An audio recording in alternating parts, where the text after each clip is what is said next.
Welcome again students. +2 physics में हम applications करने जा रहे हैं वाइट-सेपर्स लॉ की। वाइट-सेपर्स लॉ की जो एप्लीकेशंस हैं, इससे पहले हमने we have find the magnetic field at the centre of the current carrying loop और next we are going to find the magnetic field due to current carrying loop on its axis. अब हम इसकी axis के ऊपर find out करने जा रहे हैं क्या, magnetic field we are going to find on its axis. In the previous article we have find the magnetic field on its at its center. Centre के ऊपर हमने मैग्नेटिक फील्ड निकाली थी। अब हम इसकी एक्सिस के ऊपर मैग्नेटिक फील्ड निकालने जा रहे हैं। तो इसमें हम क्या करते हैं कि हमारे पास ये लूप है, फ्रंट लूप है, इसका सेंटर O है और इसका रेडियस मान लेते हैं ये क्या है, ये A है। और ये इस ढंग से रखा गया है कि इसकी जो हमारे कोऑर्डिनेट एक्सिस है, जो हमारा कोऑर्डिनेट सिस्टम है वो x/z, उसके सेंटर से ये क्या करे, कोइंसाइड करे। ये हमारा कोऑर्डिनेट सिस्टम है। तो हमने लूप कैसे रखना है, हमने लूप ऐसे रखना है ताकि इसका सेंटर जो है इससे कोइंसाइड करे। अंडरस्टैंड? तो इस ढंग से हम इसको बनाएंगे ताकि ये इससे क्या करे, कोइंसाइड करे।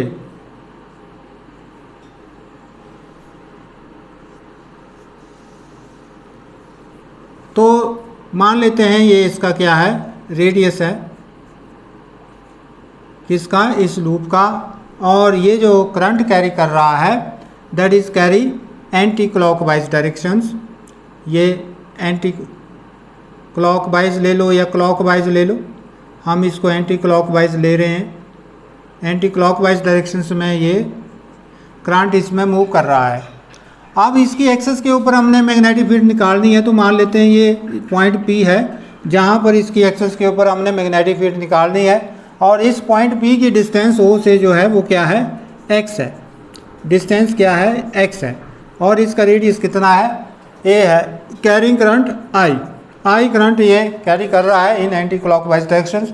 We have to find the magnetic field at point P point के ऊपर हम लोग मैग्नेटिक फील्ड फाइंड आउट करने जा रहे हैं।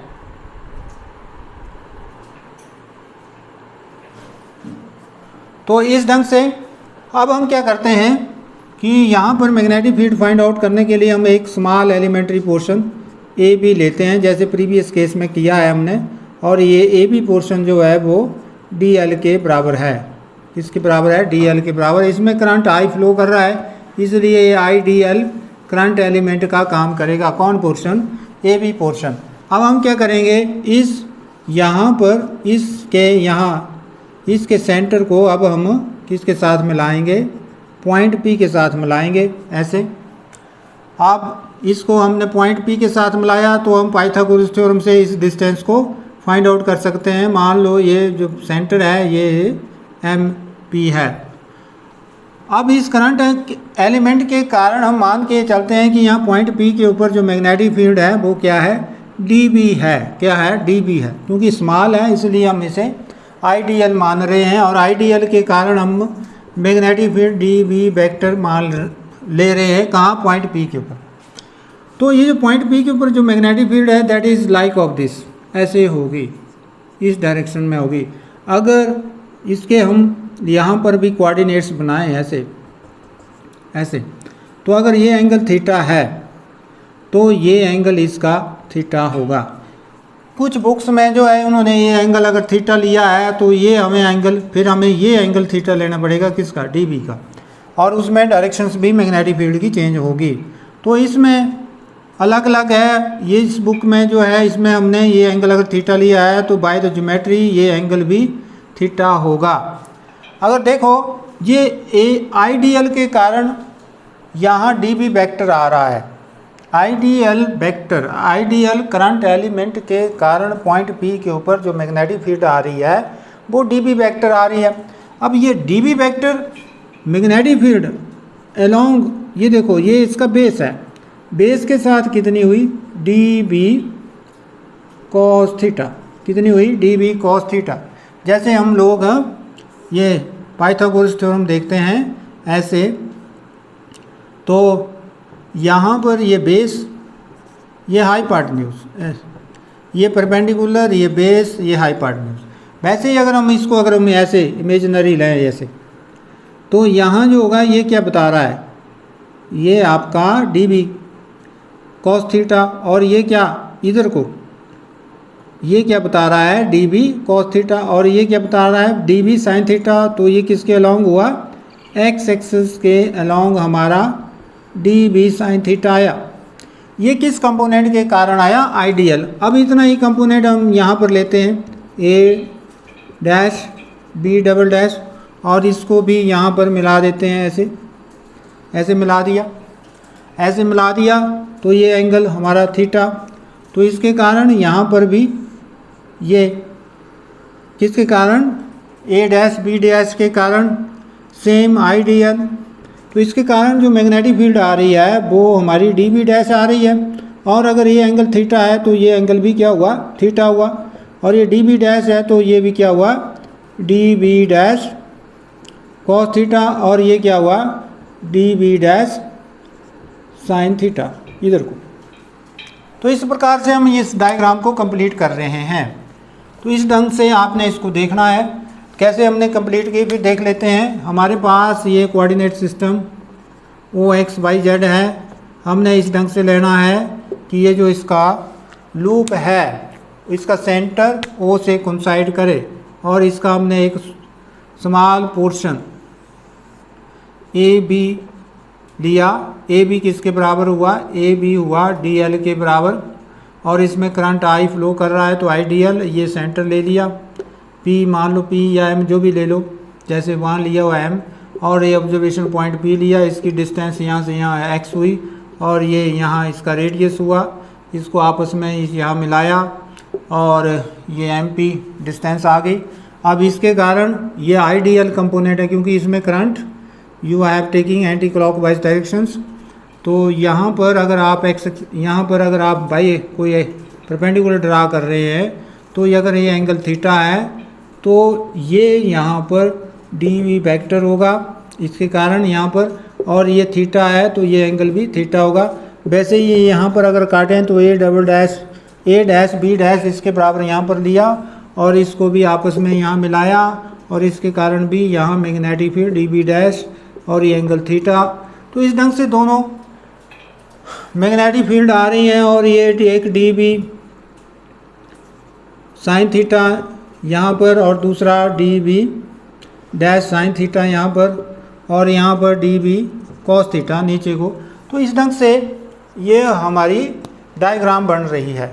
अब इसमें हम लोगों ने मैग्नेटिक फील्ड सारे करंट लूप के कारण निकालनी है।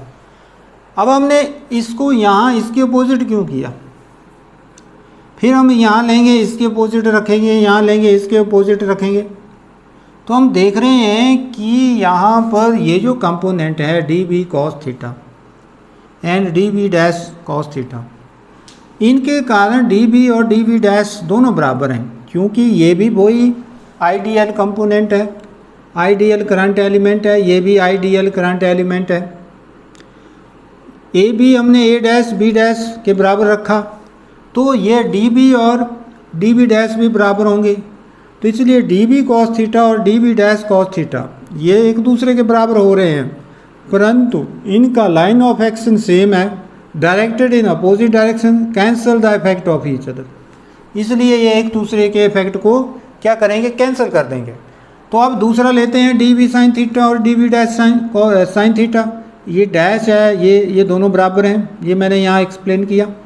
अब ये जो है they are directed along the X axis. So magnetic field को केवल कौन कंपोनेंट कंट्रीब्यूट कर रहा है, क्योंकि हमने मैग्नेटिक फील्ड निकालनी है अलोंग एक्स एक्सिस। तो मैग्नेटिक फील्ड को ये डी बी साइन थीटा या D B dash sine theta contribute करेगा। बाकी सभी कंपोनेंट के कारण इस लूप की मैग्नेटिक फील्ड अलोंग ये जो ऊपर को बाई एक्सिस है, ये डी बी कॉस थीटा और D B dash cos theta आ रहा है, इसके कारण इनके कारण कैंसिल हो जाएगी। अंडरस्टैंड। ये क्या हो जाएगी, कैंसिल हो जाएगी, इसलिए हम रेजोल्यूशन ऑफ वेक्टर ले रहे हैं पॉइंट P के ऊपर। D B vector D B cos theta D B sine theta, और यहाँ पर D B dash cos theta D B sine dash sine theta. तो ये दोनों ही ये एक्सप्लेन कर रहे हैं कि अगर हम दोनों के, क्योंकि हमने तो सारे लूप की लेनी है मैग्नेटिक फील्ड यहाँ पर, तो पहले हम जैसे हम इस पोर्शन की ले रहे हैं, आधे की सारे की लेते हैं यहाँ पे, और इस आधे की सारे की लेते हैं यहाँ पे, तो हम क्या देखेंगे, केवल D B sine theta component ही उनके यहाँ पर कंट्रीब्यूट करेंगे, बाकी जो डी बी कॉस थीटा है और D B dash cos theta या जो उसके वर्टिकल कंपोनेंट हैं वो एक दूसरे को कैंसिल कर देंगे, सिर्फ हॉरिजेंटल कंपोनेंट ही इसकी ओर जाएगा। अब आप सोचेंगे कि ये जो हॉरिजेंटल कंपोनेंट है ये आपने डी बी साइन थीटा क्यों ले लिया, क्योंकि हमने तो एक्स एक्सिस के अलॉन्ग कंपोनेंट लेने हैं और मैग्नेटिक फील्ड इधर जा रही है, और डी बी कॉस थीटा जो है बेस इसका ये है और इसका वर्टिकल कंपोनेंट इसका ये है, परंतु ये parallel D B sine theta है, परंतु ये अलॉन्ग एक्स एक्सिस है।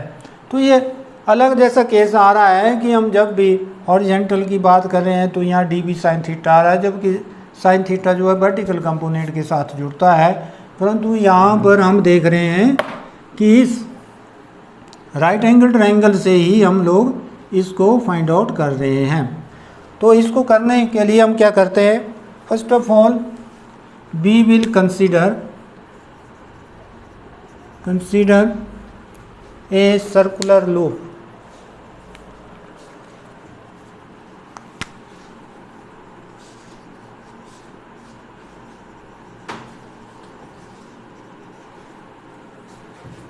Of radius A carrying current I in anti-clockwise direction.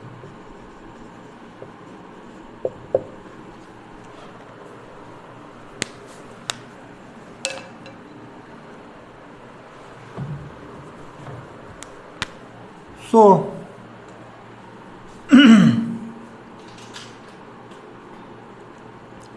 let P is the observation point on x-axis such that OP is equal to x. Consider small elementary portion AB is equal to DL and A dash B dash is equal to DL. So magnetic field dB vector due to IDL at P is dB vector is equal to mu naught upon 4 pi IDL vector cross r cap upon r square. अब ये क्या है, ये इसको r ले रहे हैं, where MP is equal to R. MP किसके बराबर है, R, since IDL perpendicular to R cap, so in magnitude dB is equal to mu naught 4 pi IDL sin 90, यहाँ क्या होगा sin 90 upon r square, that will give you mu naught upon 4 pi IDL r square.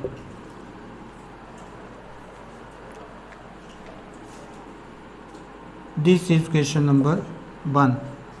Similarly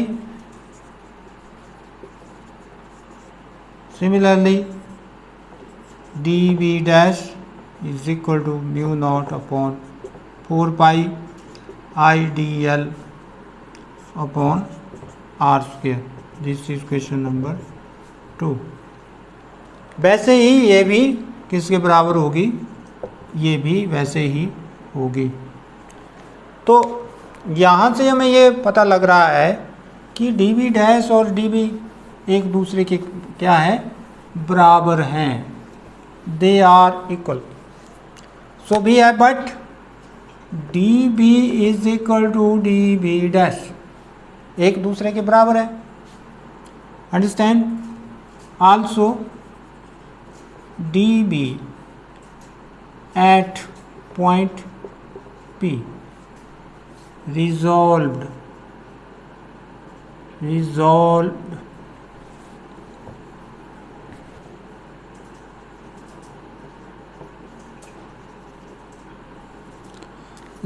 हो रहा है, किस में resolve हो रहा है, इनटू किस में, D B sine theta, D B dash यहाँ आपने दोनों है D B dash, D B and D B dash at point P resolve into D B sine theta, D B dash sine theta along x axis and db cos theta comma db dash cos theta along y axis directed in opposite direction में directed है, directed in opposite direction, cancel the effect of each other, और एक दूसरे के effect को क्या करेंगे, ये कैंसल कर देंगे, they will cancel the effect of each other. Directed in opposite directions having same line of action cancel the effect of each other, एक दूसरे के इफेक्ट को कैंसिल कर देंगे, किसके अलोंग, बाई एक्सेस के अलोंग। सो अब देखो हमारे पास क्या आ रहा है, सो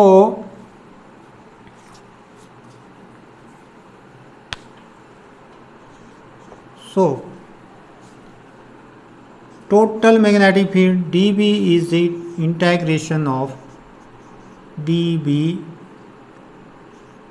what is that, dB sin theta, किसके कारण आ रही है, dB sin theta के कारण आ रही है। अब इसको इंटेग्रेट करेंगे, अब understand. Now this is question number I think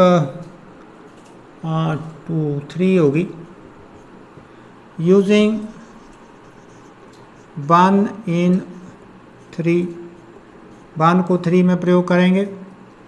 so B is equal to mu naught upon 4 pi integration of I D L upon R square sine theta. So but mu naught upon 4 pi I upon R square integration of D L sine theta, D L sine theta.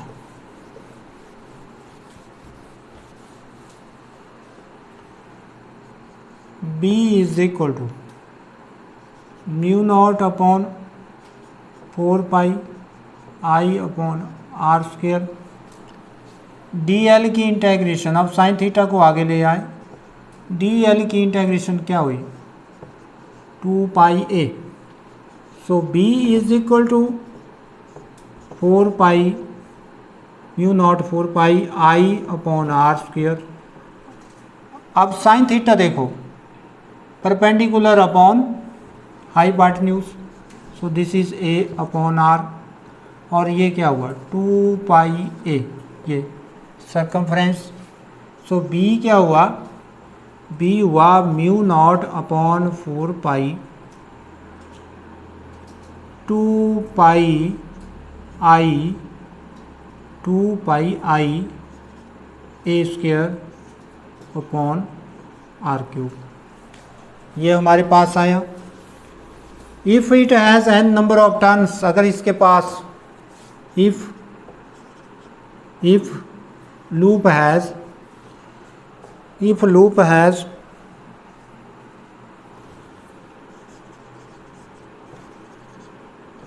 n number of turns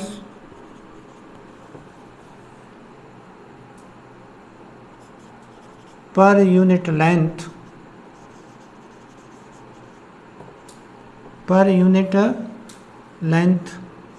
of circumference, या कई बार ऐसे बोल दो if loop has N number of turns, ऐसे ही हो गया। तो क्या होगा, b is equal to mu naught upon 4 pi 2n pi I A square upon R cube. अब देखो आर क्यूब, अब देखो यहाँ पे आर किसके बराबर है, X square plus A square का 1/2। तो यहाँ पर but R is equal to X square plus A square raise to power 1/2। तो हमारे पास क्या आया, हमारे पास आया b is equal to mu naught upon 4 pi 2n pi I A square upon X square plus A square raise to power 3/2। So this is the magnetic field on the axis of the loop. Now special cases when P lies at center of loop, जब P centre of loop में आ जाए तो x हो जाएगा 0, क्योंकि P यहाँ आ गया तो x क्या हो गया 0, P यहाँ O पे आ गया, x क्या हो गया 0। तो आप देखेंगे ये क्या बना, mu naught upon 4 pi 2n pi I A square upon but A cube, ये कैंसिल 2 से 2 कैंसिल, ए क्यूब रहा, ये तो 0 हो गया। तो इस ढंग से आप लोग मैग्नेटिक फील्ड निकाल सकते हैं सेंटर के ऊपर भी। अगर बहुत ज़्यादा आगे हो तो ये फिर ये पॉइंट की तरह काम करेगा। तो इस ढंग से you can calculate the magnetic field due to current carrying loop at on its axis. तो आप लोगों ने